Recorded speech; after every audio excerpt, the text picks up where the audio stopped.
Whenever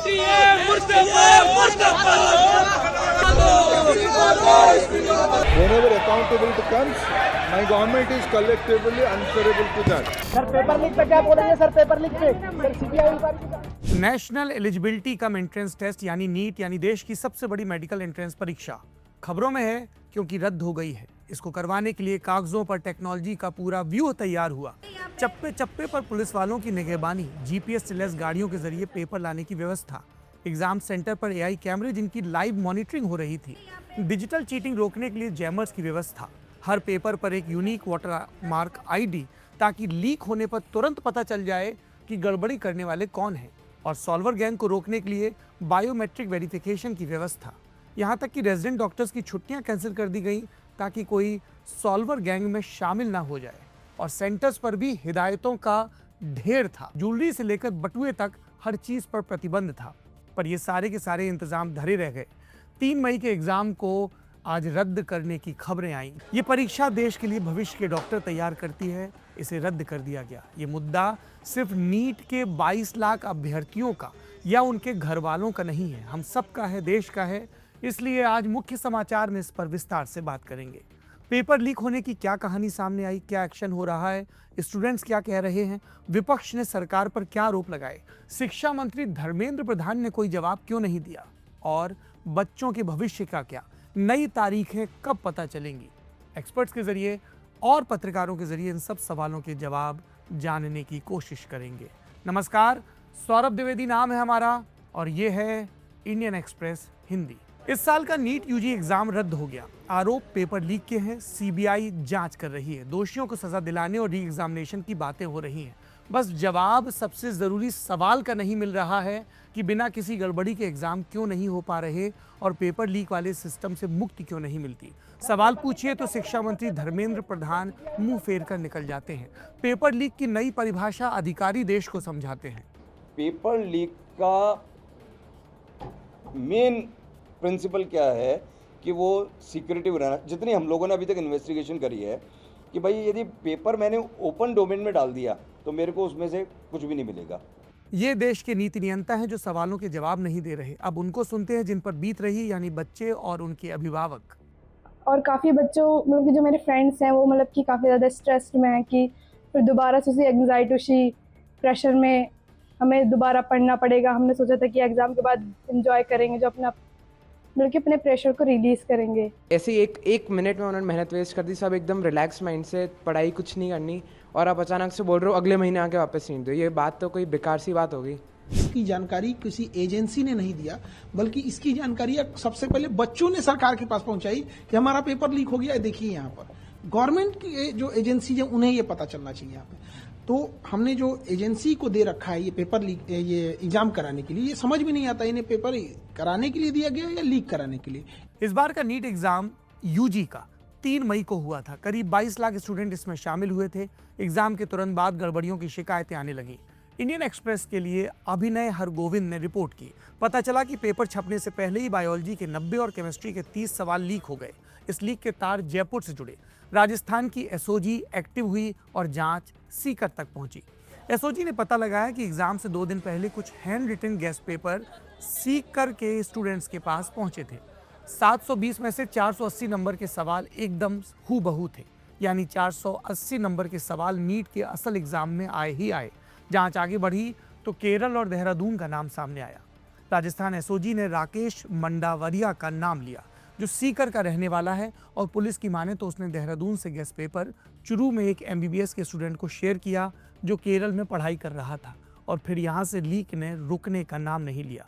Indian express के हमजा खान की report के मुताबिक गेस्ट पेपर सीकर के एक पीजी ओनर के पास पहुंचा, उसके जरिए और भी स्टूडेंट्स के पास पहुंचा, फिर व्हाट्सएप और टेलीग्राम पर शेयर की ट्रेल बन गई। इससे इतर दैनिक भास्कर के अवधेश अकोडिया ने भी विस्तार से रिपोर्टिंग की। एसओजी ने अब तक करीब 17 लोगों को डिटेन किया है, और इस मैटर में अभी तक हम बात कर रहे हैं जब जो एग्जाम है वो कैंसिल हो गया है, अभी तक कोई भी एफआईआर एसओजी की तरफ से रजिस्टर्ड नहीं है।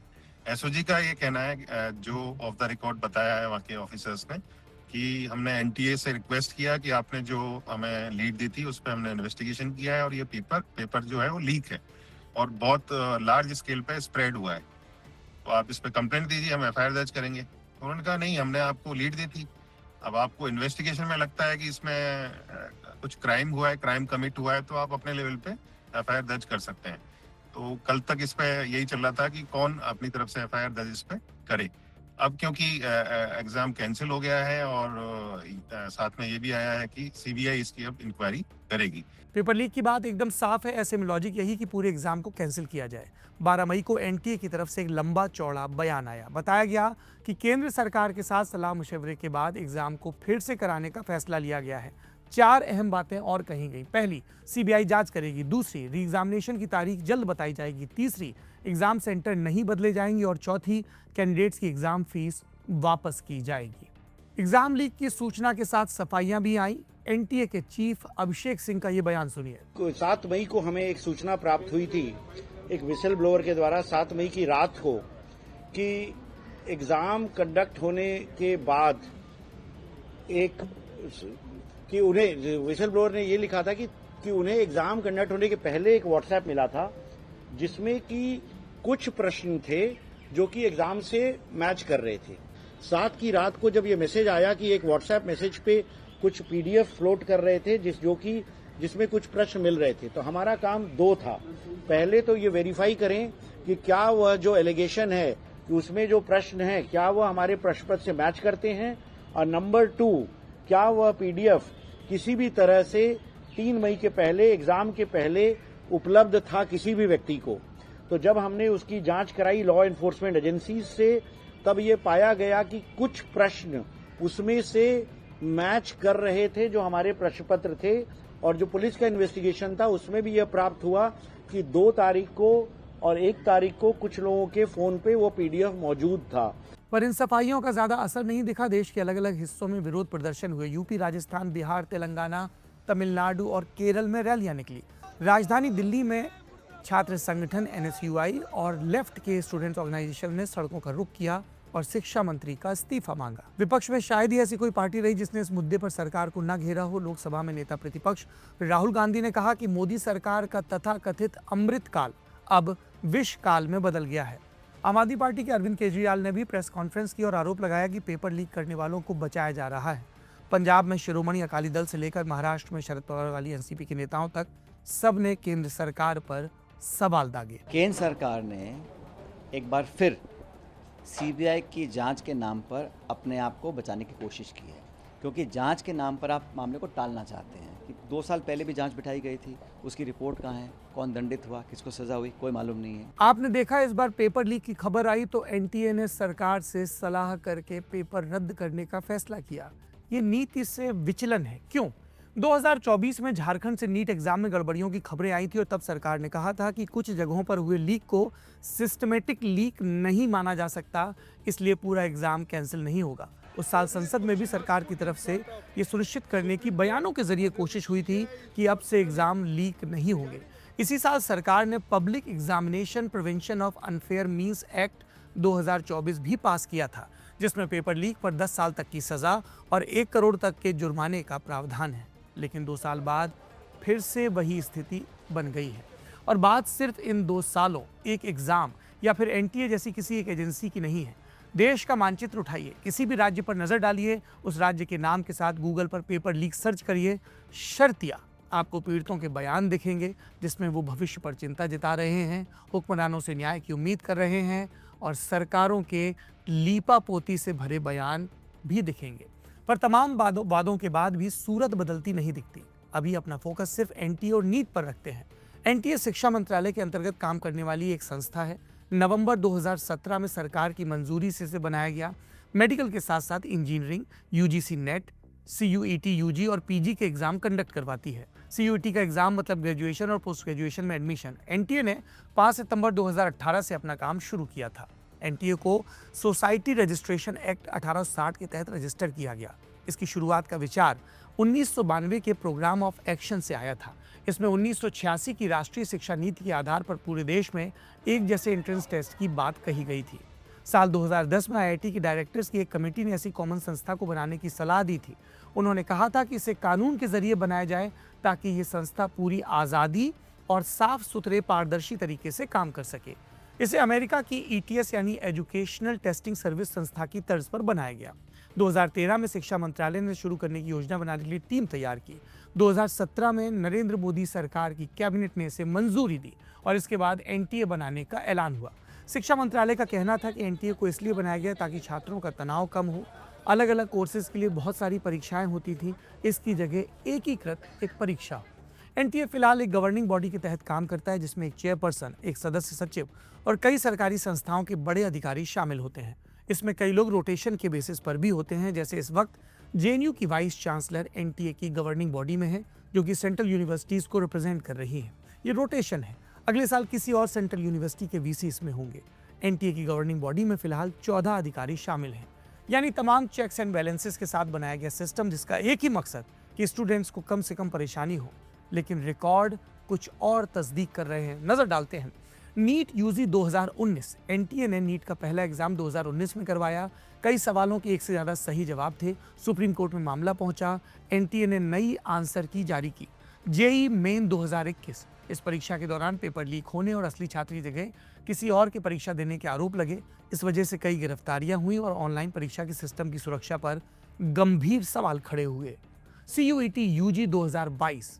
पहली परीक्षा के दौरान देश भर के कई सेंटर्स पर सर्वर खराब हुए, परीक्षाएं देरी से हुई। 13 सेंटर्स पर पेपर अचानक रद्द करने पड़े और बार बार परीक्षा की तारीखें बदलनी पड़ी, जिससे छात्रों को परेशानी हुई। NEET UG 2024। 5 मई 2024 को हुई परीक्षा विवादों में आई, जब कई राज्यों से पेपर लीक की खबरें आईं। पहले सोशल मीडिया पर पेपर लीक के दावे, NTA ने दावों को गलत बताया, लेकिन 4 जून को जब रिजल्ट आया तो शक और बढ़ गया। विवाद गहराया जब रिजल्ट तय तारीख से 10 दिन पहले यानी 4 जून को घोषित कर दिया गया। कुछ सेंटरों पर परीक्षा के दौरान हुई देरी और गलत पेपर बांटे जाने की वजह से कुछ छात्रों को ग्रेस मार्क्स भी दिए गए। इस बार कुल 67 छात्रों ने पूरे 720 नंबर पाकर रिकॉर्ड बना दिया। इसमें से 6 हरियाणा के एक ही सेंटर से थे। एक साथ इतने छात्रों के पूरे नंबर आने से परीक्षा में गड़बड़ी होने का शक और बढ़ गया। 23 जून 2024 को उन 1563 छात्रों के लिए दोबारा परीक्षा कराई गई, जिन्हें 5 मई की नीट परीक्षा में ग्रेस मार्क्स दिए गए थे। साथ ही इसरो के पूर्व चीफ के राधाकृष्णन की अगुवाई में 7 सदस्यों की कमेटी बनाई गई। कमेटी का काम NTA के कामकाज की निगरानी और परीक्षाओं में सुधार के सुझाव। 23 जुलाई को सुप्रीम कोर्ट ने नीट UG 2024 परीक्षा को रद्द करने से इनकार किया और कहा, ऐसे सबूत नहीं मिले कि जिससे लगे कि पूरी परीक्षा की ईमानदारी या साख पर कोई बड़ा असर पड़ा है। UGC नेट जून 2024 की परीक्षा भी लीक हुई। NTA ने 18 जून 2024 को देश के अलग अलग शहरों में 2 शिफ्टों में UGC नेट की परीक्षा कराई। ये परीक्षा पेन और पेपर यानी OMR के जरिए हुई। 19 जून 2024 को UGC को गृह मंत्रालय की साइबर क्राइम यूनिट से परीक्षा के बारे में कुछ खास जानकारी मिली। शुरुआती तौर पर संकेत की ईमानदारी और मर्यादा के साथ समझौता हुआ है, और जैसा हमने कहा, बात एक एग्जाम की नहीं है। UP police constable, UPTET, BPSC, REET, SSC, न जाने कितने एग्जाम्स, पैटर्न एक जैसा, नोटिफिकेशन, फिर एग्जाम लीक की शिकायतें, पेपर या तो कैंसिल या फिर पोस्टपोन, अदालत में एंट्री और रिजल्ट आने में बरसों बरस का इंतजार, और हर बार एक ही आश्वासन कि अगली बार से नहीं होगा।